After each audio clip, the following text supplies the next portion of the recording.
Ola, benvidos a Faladoiro, programa de debate, de análise de Correo Televisión. Enviamos un saúdo para os telespectadores do Barbanza, que nos ven a través do canal 27, e para os ointes de Radio Obradoiro. Hoxe acompáñanme neste plató, nesta mesa de Faladoiro, tres deputados do Parlamento de Galicia. Polo Partido Popular, Román Rodríguez. Que tal, señor Rodríguez? Hola, boa noite. Polo Partido Socialista, Abel Losada, que é portavoz do Grupo Socialista. Que tal, señor Losada? Boas noites. E polo Bloque Nacionalista Galego, Ana Pontón, tamén portavoz do Grupo do Bloque Nacionalista Galego. Que tal, señora Pontón? Encantada de estar aquí. Ben, pois comentábamos antes de empezar esta tertulia do tema que íbamos a falar hoxe, e de broma decíamos, bueno, pois íbamos a falar das vacacións, pero non, a verdade é que o tema do día non son as vacacións. Todo o mundo sabe cal é o que hoxe nos preocupa, son a situación económica que vive España.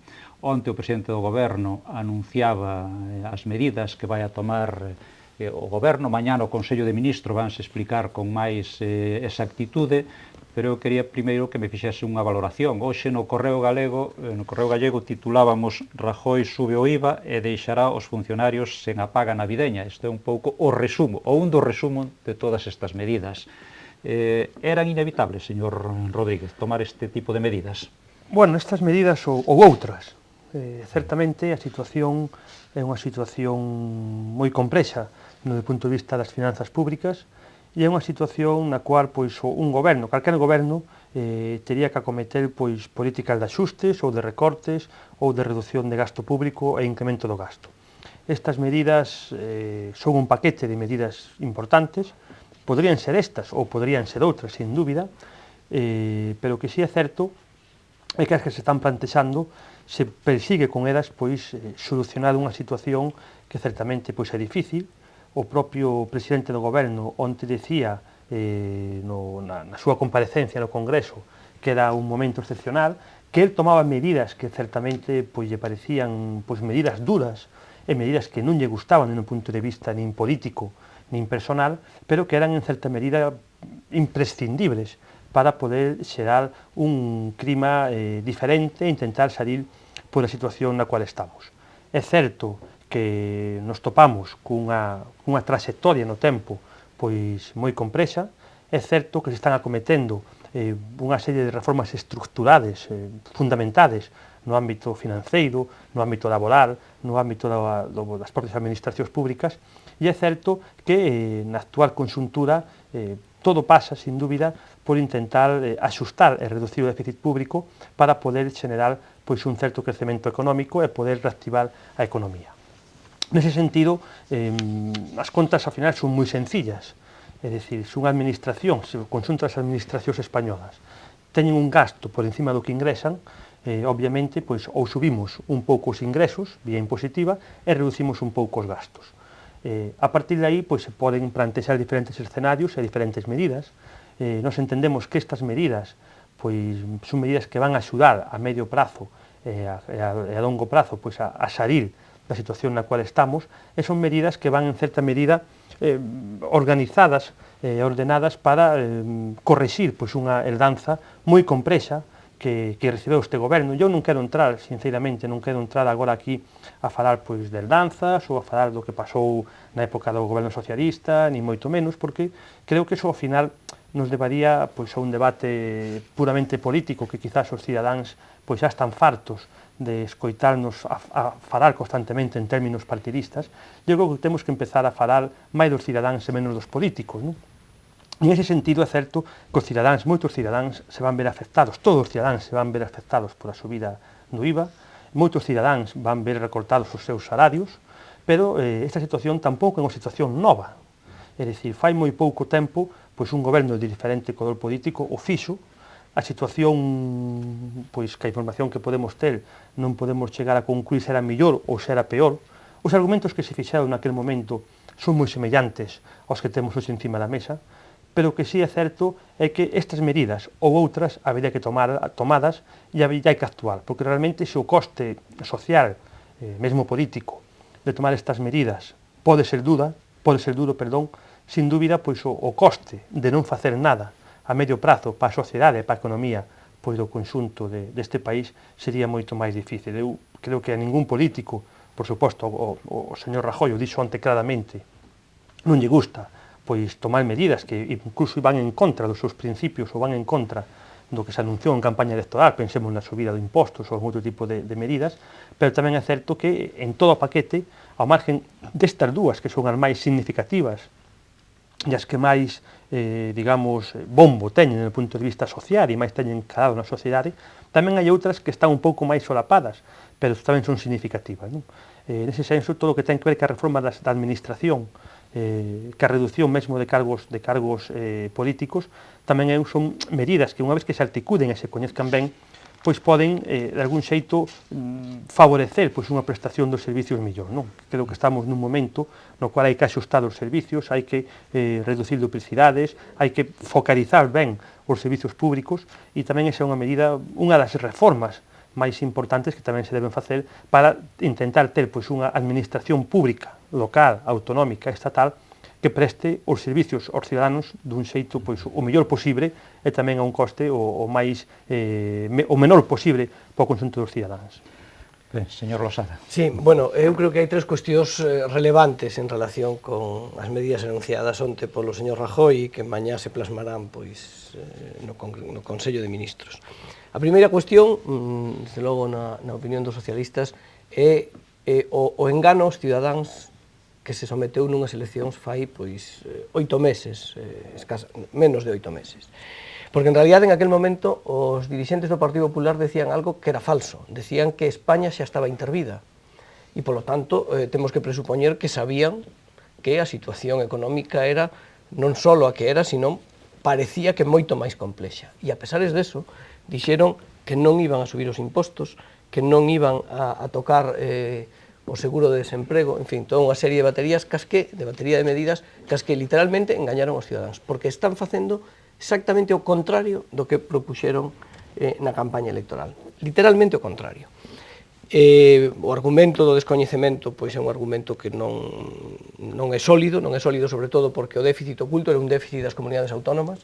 É verdade que non todas, pero as máis endebedadas ou das máis endebedadas gobernadas xa por eles, tanto a Comunidade Valenciana como Madrid. Eu non sei se a señora Aguirre e o señor Camps enganaron ao señor Rajoy, pero a verdade é que a situación financiera do conxunto das administracións españolas, desde logo, era complicada.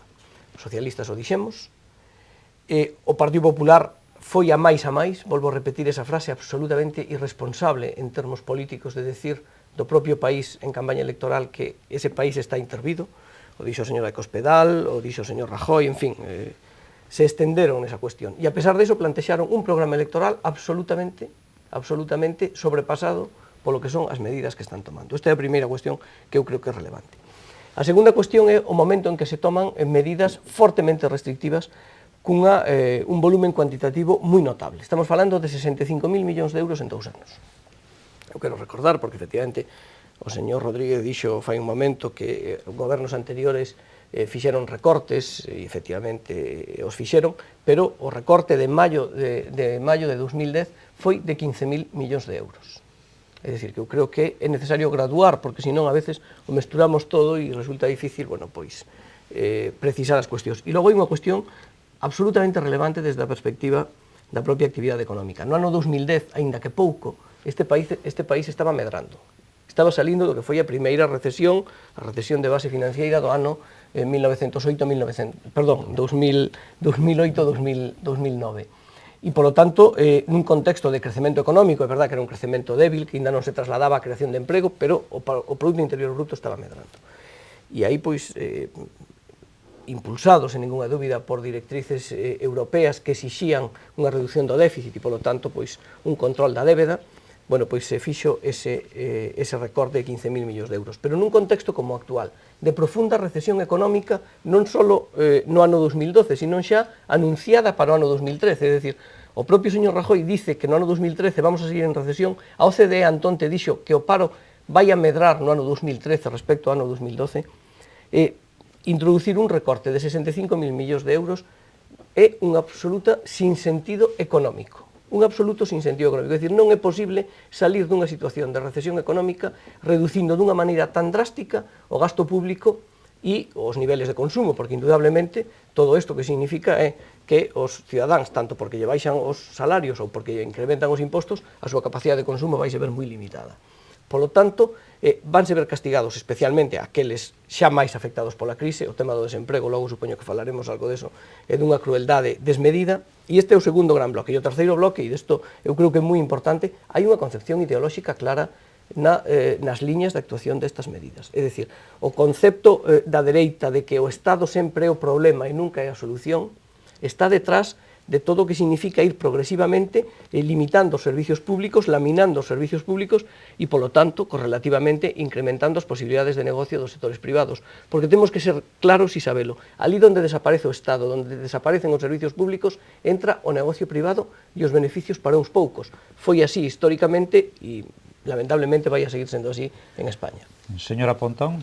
Ben, eu creo que se o Partido Popular pensara nas persoas, non tería adoptado estas medidas que onte nos anunciou Rajoy e que coñeceremos polo concreto o próximo venres. E digo isto porque efectivamente eu creo que estas son medidas inxustas desde un punto de vista social, que penalizan aqueles sectores máis desfavorecidos da sociedade, e tamén son medidas inútiles para loitar contra esta crise económica. De feito, os efectos destas políticas xa estamos vendo como se producen en Grecia, como se producen en Portugal ou como se producen en Irlanda. E a experiencia di que este tipo de medidas que está neste momento poñendo en marcha o Partido Popular, o único que fan é crear unha situación social de grande desigualdade, con bolsas de pobreza moi importantes e que desde logo sitúan ao conxunto do Estado e a milleiros de cidadáns nunha situación límite. Creo que ademais é grave que estas medidas se adoptan como contraprestación por un rescate á banca, é dicir, para salvar a banca privada o Partido Popular está afogando a milleiros de persoas con recortes moi importantes nos seus dereitos e que desde logo nos deixan un panorama social que o Bloque Nacionalista Galego pois non comparte. Como decíamos, ademais creemos que estas medidas van a agravar a crise económica. Eu creo que hai a experiencia di, podemos recordar o que decía a propia Esperanza Aguirre cando o goberno de ZP subiu o IVA, que fixo unha campaña efectivamente dicindo que a subida do IVA era unha medida que realmente o único que iba a facer era que a crise se fixera máis profunda. E é falso que non haxa outro tipo de alternativas. Nós temos claro que estamos ante unha crise de modelo, non é unha crise conxuntural, e que hai que ir a cambios estruturais, pero non cambios estruturais nas condicións dos traballadores e das traballadoras, nin nas pensións que ten este país, sino a cambios do modelo e a poñer outras reglas de xogo no sistema financiero. Decir que estas son as únicas medidas que se poderían adoptar é radicalmente falso. En vez de ir a unha subida do IVA, podíase ir a unha reforma fiscal realmente progresiva para que as rentas máis altas pagaran, podíase ir a perseguir a fraude fiscal e non facer amnistías que o único que fan é beneficiar e amparar as persoas que levan sin contribuir durante anos. Deberíase ir a unha reforma do Banco Central Europeo para que preste fondos directamente aos Estados, porque eso sí que supoñería un alivio importante no problema do déficit e nos problemas de financiamento do Estado, ou se se quere ir a reformas administrativas, tamén poderíamos ir a suprimir as deputacións. Eu tamén me parece grave algunhas das afirmacións que escoitamos onte, e que creo que insultan a milleiros de persoas neste país que teñen a desgracia de non ter emprego. Decir que se suprime ou que se vai a reducir as prestacións por desemprego porque eso alenta que as persoas atopen emprego, creo que é un insulto á intelixencia e un insulto a milleiros de persoas neste país que hoxe están buscando activamente emprego e que non o atopan. Non é un problema de que a xente non queira traballar, é que non hai onde traballar. Creo que o señor Rajoy faría moi ben en desdecirse desta cuestión. E eu, por último, simplemente dous apuntes. Que o señor Rajoy nos diga que non coñecía o escenario de hai 8 meses é, tamén creo que unha vez máis, pensar que as persoas non son intelixentes. O PP coñecía o escenario, o PP mentiu en campaña electoral e a nos parece que isto tamén ten un trasfondo antidemocrático moi forte. Eu creo que non se pode ir á adopción de medidas deste calibre sin que o pobo teña dereito a opinar. E o mínimo que debería de facer un goberno que realmente crea que o pobo ten que opinar e convocar un referéndum antes de facer un axuste como este. Señor Rodríguez. Bueno, son moitas cousas as que plantexan aquí os meus compañeiros de debate. Bueno, certamente o escenario que se topa o señor Rajoy e o actual goberno pois é un escenario certamente complexo. É un escenario no cual vemos que hai 90.000 millóns de euros que se gastaron por riba do que se ingresado. Eso lastra absolutamente pois a xestión pública e as medidas que se poidan pôr en marcha. Se topa cun escenario no cual o déficit e os intereses da deuda avanzan a uns ritmos galopantes. Parar os intereses da deuda, pois creo que é fundamental, é dicir, cada punto que se incrementa, o interés que se paga por a deuda son centos de millóns de euros que paga este país, digamos, a quen nos presta o diñeiro. Estamos a falar dun escenario no cual hai, como no que é a estrutura orzamentaria do Estado, a primeira partida orzamentaria é o pago dos intereses da débeda, co cual este goberno o que ten que plantexarse, este ou outro calquera tiene que plantexarse é reducir a deuda, porque realmente non podemos decir que non pasa nada, non podemos decir que podemos seguir facendo o mesmo modelo de xestión pública que facíamos fai 3, 4, 5, 6 anos, porque é absolutamente imposible desde o punto de vista económico. É dicir, hai que facer pois, un axuste, un recorte, como lle queramos chamar, pero hai que incrementar ingresos e reducir gastos. E esas medidas van en esa línea. Eu non creo, algúns argumentos que se dixeron aquí, é dicir, se fan de engano, eu por regla de 3, e sin ánimo, insisto, porque creo que aquí o que os cidadáns queren escoitar non é que estemos pelexando políticamente, eu podría dicir, pois, por regla de 3, é o mesmo engano, pois, cando o señor Zapatero, no ano 2010, pois, plantexa unha situación pois, moi semellante a que hai hoxe, e plantexou unhas medidas moi semellantes ás que houve que plantexar agora. Non?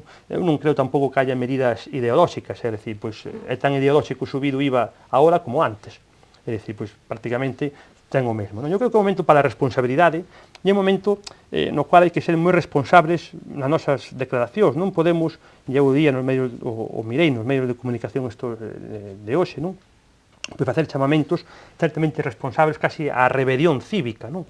Eu creo que os cidadáns teñen as ferramentas democráticas para poder expresarse. Este goberno é un goberno que ten digamos, a legitimidade democrática de pôr en marcha as medidas que está poñendo, que evidentemente tuvo que cambiar sobre a marcha o seu programa, e é algo que o propio señor Rajoy onte o dixo claramente, e intentar mezclar todo e empezar a falar, pois, isto se fai por a banca, etcétera, etcétera, bueno, hai que ter en realidad hai que ter unha vamos a ver, pero deixeme acabar o meu argumento, hai que ter en conta que o sistema financeiro nos pode gustar ou non nos pode gustar, pero no noso sistema actualmente é a clave de que funcione.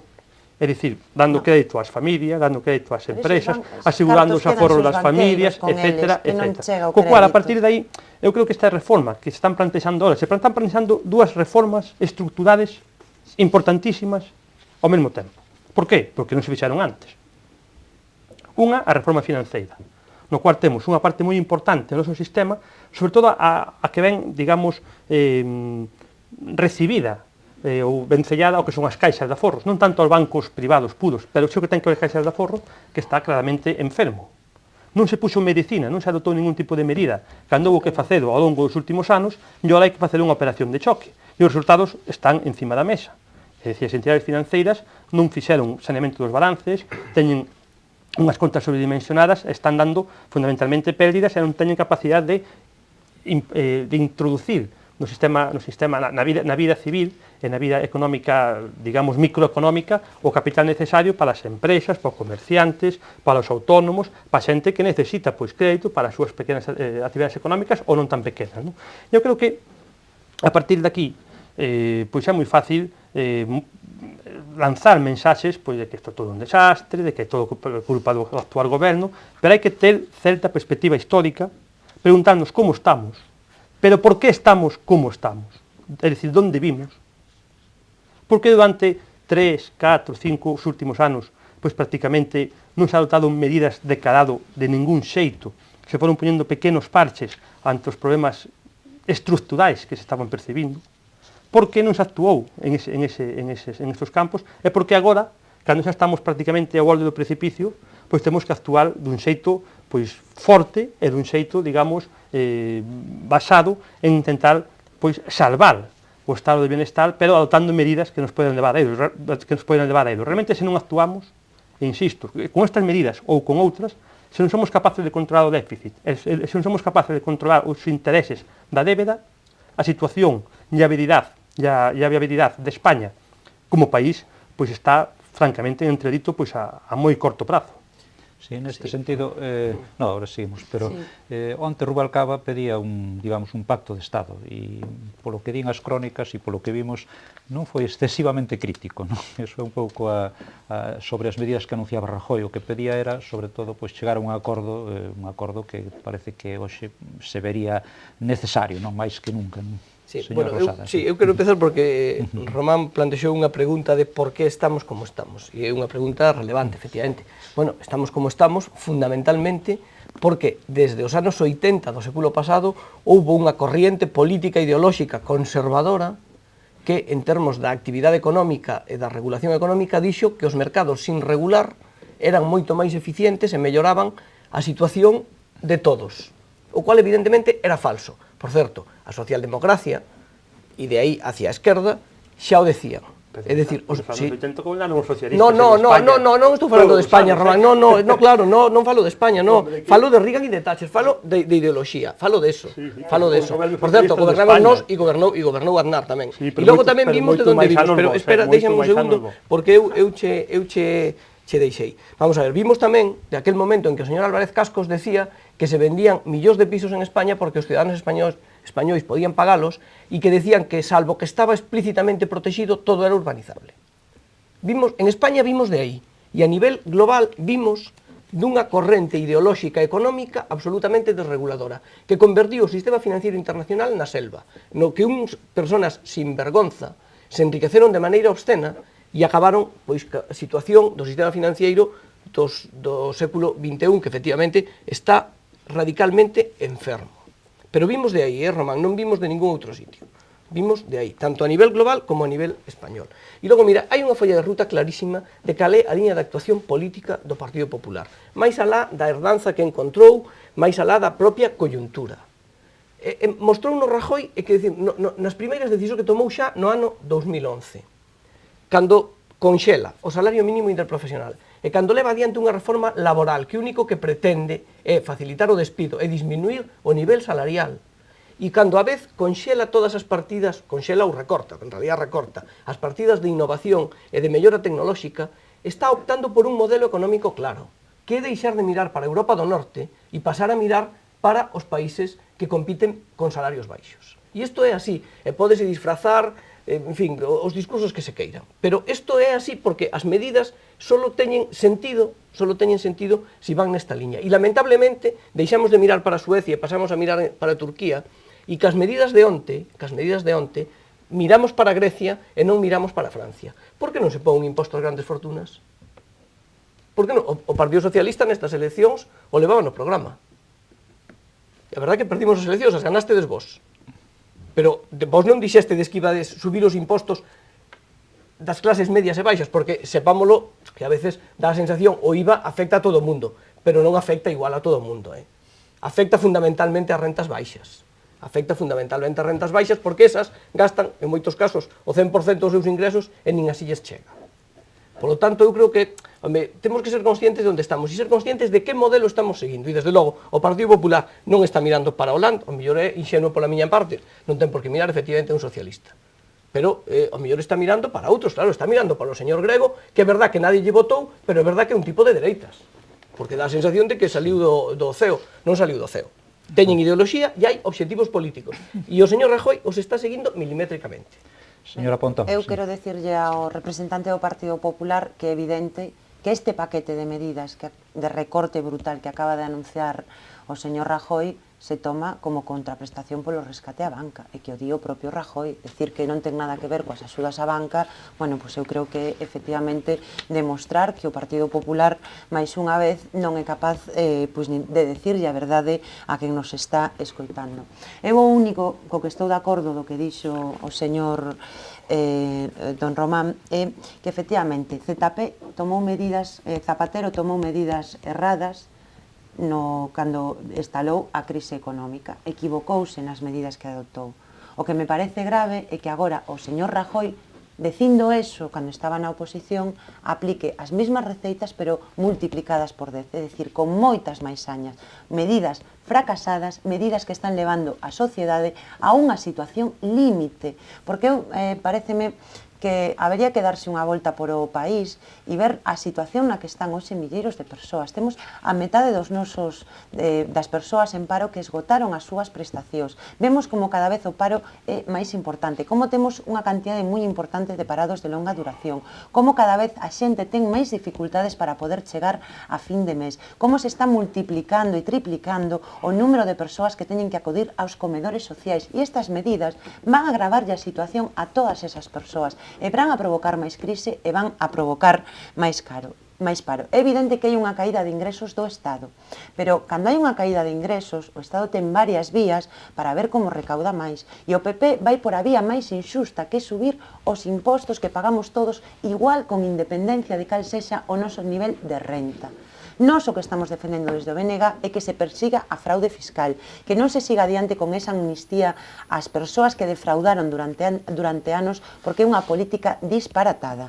Nós estamos dicindo que hai que ir a unha reforma fiscal xusta para que as grandes fortunas deste país contribúan e paguen, que hai que ir a unha reforma do sistema financiero real, porque como pode vostede decir aquí que non se fixeron reformas no sistema financiero, pero se as pactaron o PP e o PSOE ao longo destes anos? O BNG dixo que era errado ese modelo e decimos que apostemos por unha banca pública, que apostemos por regular o funcionamento dos mercados e que cambiemos o modelo europeo, fundamentalmente neste momento outro Banco Central Europeo, porque é unha estafa que o Banco Central Europeo lle preste cartos aos bancos para que logo a banca privada lle os preste directamente aos estados. E esa é unha decisión, efectivamente, de marco ideolóxica, pero unha decisión que no seu momento compartiron o Partido Popular e o Partido Socialista, porque nós temos moi claro que estamos aquí, entre outras cousas, porque hai un modelo de construción europea que fracasou rotundamente e que está arrasando o noso país. E o BNG cuestionou sempre a onde nos iba a levar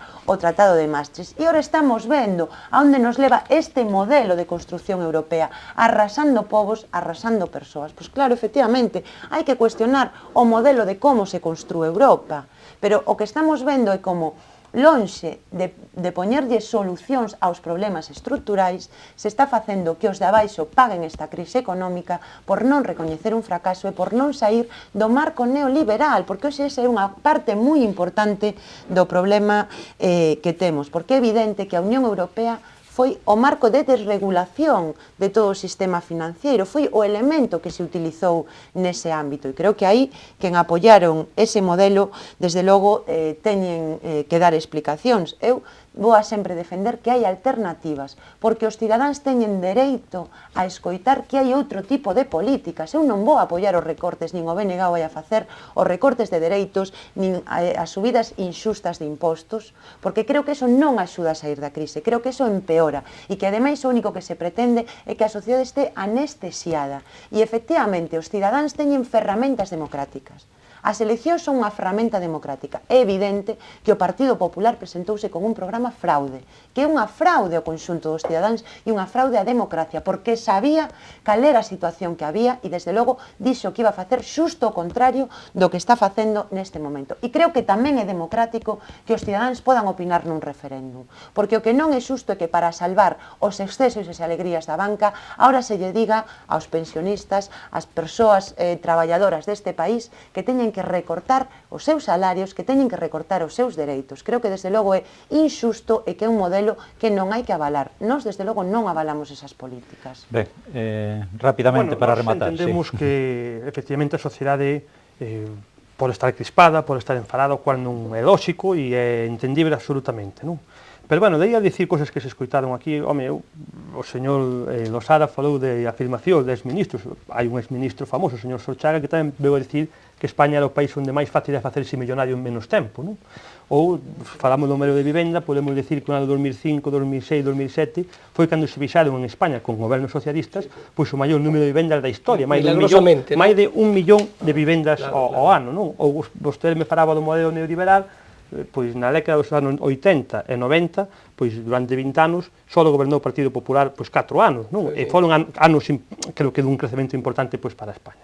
A mí tamén aquí me sorprende, creo que podemos ter unha cota de responsabilidade compartida, pois as dúas principais forzas digamos, de políticas deste país, cada un intentará pois situarse fora do problema, non? Pero o que si me sorprende tamén un pouco é a postura do Bloque. Ante esta situación vos parece que vos poñedes de lado. É dicir, como se non tuveran ningún tipo de responsabilidade política pois na dinámica dos últimos anos deste país. Eu creo que si a tedes. Claro. A vosa cuota, menor que outras, menor que outras non, pero vostedes un argumento moi pobre, vostedes apoiaron durante 5 anos pois a un goberno do Partido Socialista cuyas políticas económicas en certa medida, non é falso, nos levaron a situación na cual estamos. Ustedes apoiaron 5 orzamentos do señor Zapatero. Co cual creo que é moi fácil, é moi fácil poñerse de perfil, é dicir, bueno, non, isto é culpa de Zapatero, é culpa de Rajoy, pero ustedes apoiaron, insisto, ustedes apoiaron 5 anos unhas políticas que foron políticas que certamente non nos levaron a moi bo puerto, non? Porque aquí tamén se dicía que a sociedade española se pode dicir que a economía que estaba enferma, e é certo, leva anos enferma. E estamos durante moito tempo dando, pois, aplicando pois dosis moi cativas ou medicinas con pouca capacidade de reacción. E como durante moitos anos non fomos capaces, primeiro, de diagnosticar correctamente, e segundo, de aplicar as medicinas correctas, agora hai que facer pois medidas a veces drásticas, e a veces estamos vendo como hai que estirpar certas cuestións que non lle gustan a ninguén. Pero a cuestión é, ou se fan estas, ou se fan outras. Pero que si é certo, que a nivel macroeconómico, mira, falando dos ricos, mira, este goberno, a ver, señora Pontón, mire, este goberno, usted me está querendo decir que este goberno pois é o amigo dos ricos aquí prácticamente, mira, este goberno lle baixou o soldo, a ver, este goberno lle baixou o soldo aos banqueiros, aos interviros, cousa que non fixo o Partido Socialista nin outros gobernos, lle baixou o soldo aos banqueiros, reduceu. Pero se estamos vendo que sacrificades todos os dereitos sociais por salvar a banca, rebaixou os salarios aos banqueiros. Este goberno rebaixou os salarios aos banqueiros. Reduceu, digamos, os cargos políticos e os salarios dos políticos. Pero os ricos de verdade non son eso. Reduceu as nóminas políticas.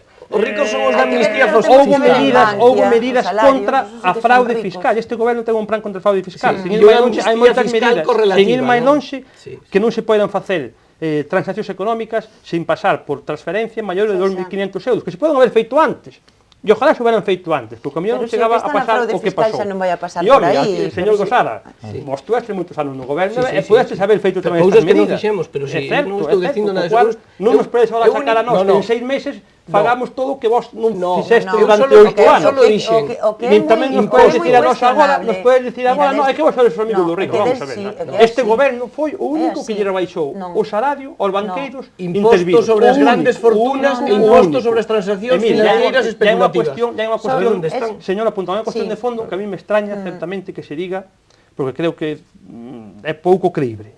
É dicir, que se cuestione o modelo de construción da Unión Europea, que é un modelo que nos dou unha maiores cuotas de benestar ao conxunto dos cidadáns, non só dos españoles, senón do conxunto da Unión Europea. Me parece que é certamente frívolo que estemos a cuestionar o modelo comunitario que nos dou de construción europea, que nos dou as maiores cuotas de benestar que coñecemos nunca. E é máis, sin dúbida, se fósemos capaces de estar máis próximos ao corazón de Europa e a moitas políticas que están levando en Europa seguramente nos hubiera ido mellor. Creo que un cousa é un modelo e outra cousa é a política coyuntural. Non temos tempo para... Perdonen, entón, espera que non temos tempo para entrar nese debate de falar da construción europea. Ahora temos que facer uns minutos de descanso para a publicidade e volvemos de contado.